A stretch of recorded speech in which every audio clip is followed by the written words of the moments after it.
নমস্কার বন্ধুরা, আজ আমি বানাবো নিরামিষ মোচা ঘন্ট। তার জন্য নিয়ে নিয়েছি একটা মোচাকে ভালো করে পরিষ্কার করে কেটে বেছে ধুয়ে রেখে দিয়েছি। আর নিয়েছি আলু, আদা, কাঁচা লঙ্কা, ফোড়নের জন্য শুকনো লঙ্কা, তেজপাতা, গোটা জিরে, ঘি, লাল লঙ্কার গুঁড়ো, জিরে গুঁড়ো, নুন, হলুদ, গরম মশলা। আমি প্রেসার কুকার নিয়ে তাতে কাটা মোচাগুলো দিয়ে একটা সিটি মেরে নেব। একটু হলুদ দেবো, দিয়ে একটা সিটি দিয়ে নেব। কড়াইতে তেল দিয়ে দেবো, আলুগুলো ভেজে দিচ্ছি, একটু নুন দিচ্ছি, একটু হলুদ থেকে ভেজে নেব। ভাজা হয়ে গেছে, আমি তুলে নিচ্ছি। আলু ঘুটুনি দিয়ে একটু নরম করে নিচ্ছি।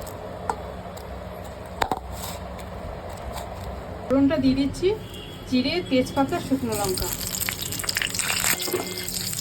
দিয়েছি, আদা বাটা, জিরে গুঁড়ো আর কাঁচা লঙ্কা বাটা।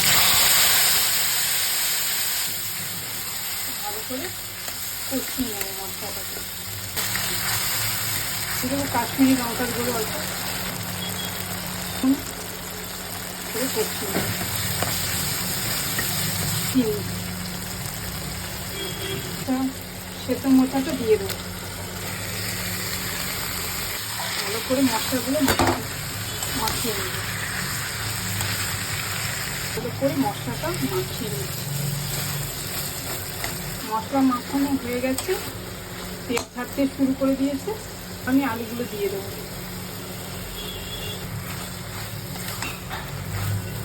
আমার রান্না হয়ে গেছে, এবার একটু ঘি দিয়ে দেবো। দিলাম গরম মশলাগুলো। এবার হয়ে গেছে মোচাটা আমার নামিয়ে নেব। মোচা কমপ্লিট হয়ে গেছে, এবার আমি নামিয়ে নিয়ে সার্ভ করে দিয়েছি গরম গরম। নমস্কার।